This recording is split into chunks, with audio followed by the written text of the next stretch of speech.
hands together for the very funny Fred Kerr.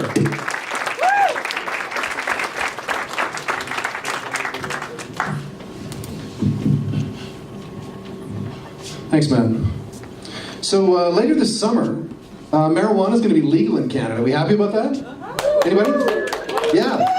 So the police will be able to check our saliva for cannabis, but only if they have a thing called reasonable suspicion. So you can look forward to a totally new kind of check stop, where the police just reach in your car window with a gigantic bag of Doritos, crack them open, and check you for drool. You know, folks, I was at a reunion recently. A classmate told me something I've never heard before.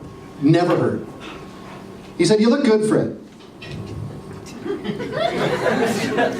You look surprisingly good. They went on to explain that the Alumni magazine had actually listed me as deceased.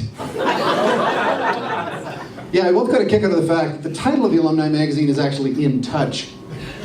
So we didn't actually die, folks, but like a lot of Calgarians, I feel like I died a little inside when I lost my job. Yeah, I appreciate the sympathy, thanks for that.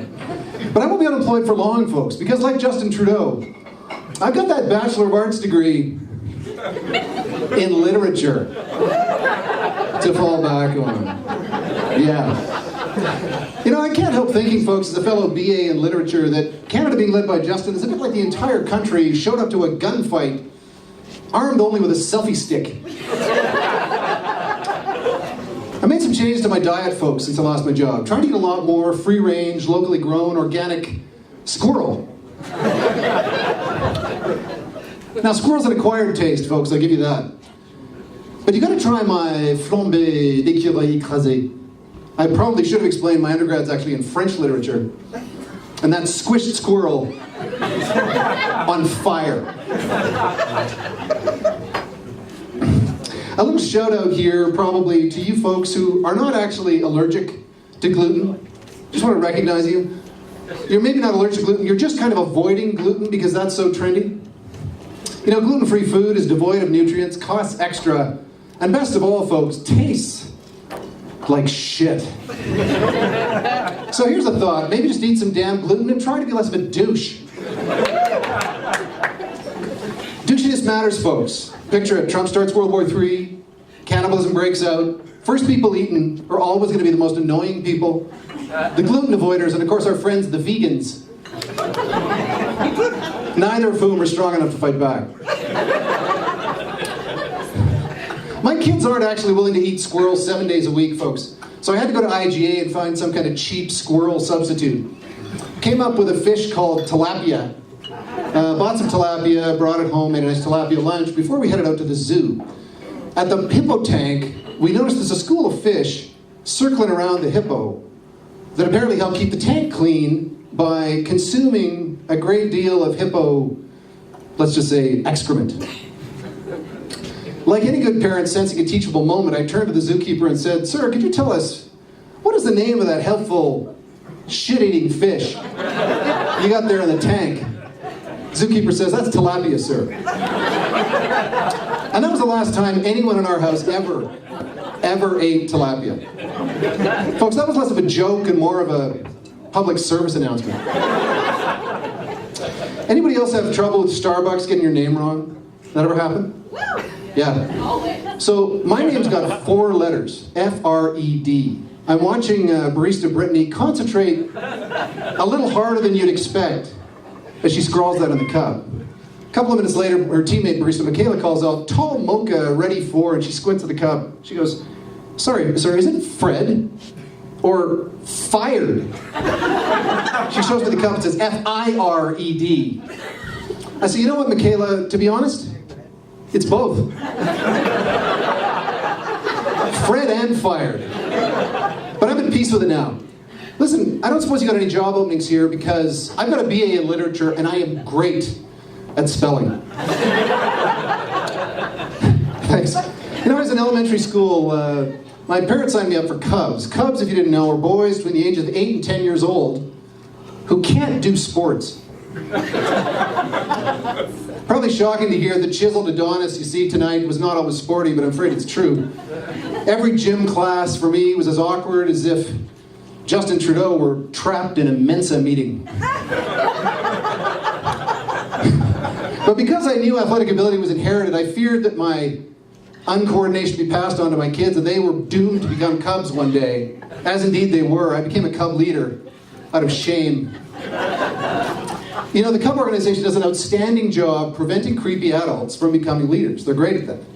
They're much less successful preventing satanic kids from becoming Cubs. Some of these little bastards should just have been tasered.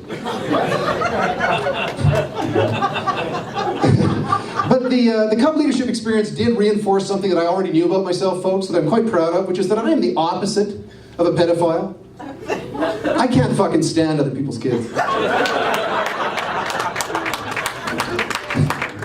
So the young dictator of North Korea, Mr. Kim So-Fat, he's got a bit of a branding problem, folks, because of all the things he could have named his favorite weapon, you know, that missile that falls pointlessly into the ocean, he decides to call it the No Dong.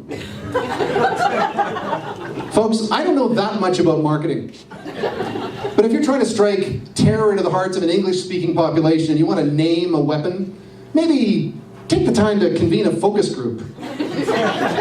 Bring in a marketing guy, because in the English language, no dong is just not intimidating. You know, I was thinking about these Hollywood guys, mostly middle-aged, who've been charged with various sexual improprieties. And the thing that amazes me about this is that any middle-aged guy thinks that anyone wants to see his junk. I don't have that level of confidence in the product, folks. I don't like to get naked in front of my own girlfriend, let alone random strangers. My chest is so hollow, I can collect rainwater in it, which is handy when I achieve my life goal of homelessness in Vancouver. You know, unlike, say, Denzel Washington, I will never look good bald. I can't possibly pull off a lime green sport jacket or a yellow fedora because nothing really goes with this skin color. White with red spots. I guess you could say, folks, I'm kind of the opposite of a white supremacist. I'm more of a white inadequate. I used to think I was a great driver until I put my car in a full 360 spin on the highway, crossed 2 lanes, somehow nobody hits me. I'm sitting there in the ditch, heart pounding. And I hear this hissing sound. And I looked in the engine compartment, the hoses are all fine. And then I look at the cup holder, where my Diet Dr. Pepper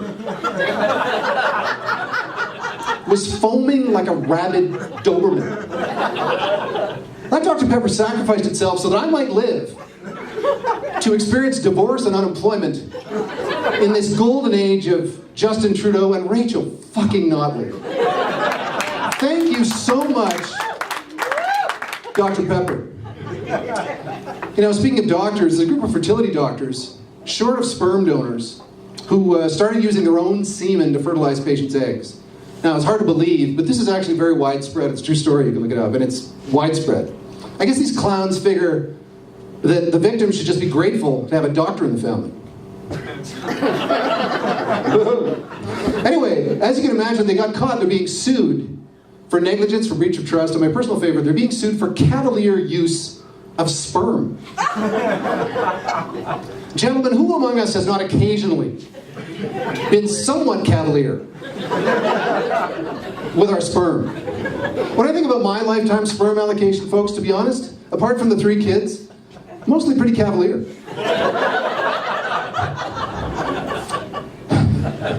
You know, folks, when a man's unemployed, he has a lot of time on his hands. Probably too much time. And when I think about the adult entertainment industry, as I occasionally do, it strikes me that 90% of porn is made for straight men. Straight men want to see women, so why, in God's name, does every male porn star need an enormous baby arm in his pants? Who the fuck is this even for? Look, we men are depressed enough, but for most of us, sex amounts to occasionally being alone with our thoughts, perhaps lubricated with a stream of our own lonely tears. We don't need to be body shamed by these giant porn schlongs when we're just trying to get, okay, maybe a little cavalier with our sperm. So my advice to you youngsters in the audience, you are just at the beginning of your lifetime porn journey. Because I know you seek that from me, I sensed it. Switch to Japanese. Thank you. And hear me out on this, folks. With Japanese porn, you can totally ignore the goofy porn dialogue because it's in Japanese. The actresses are really attractive, and the male actors are, how would I put this, not intimidating. My name's Fred Kerr. I want to thank you for listening.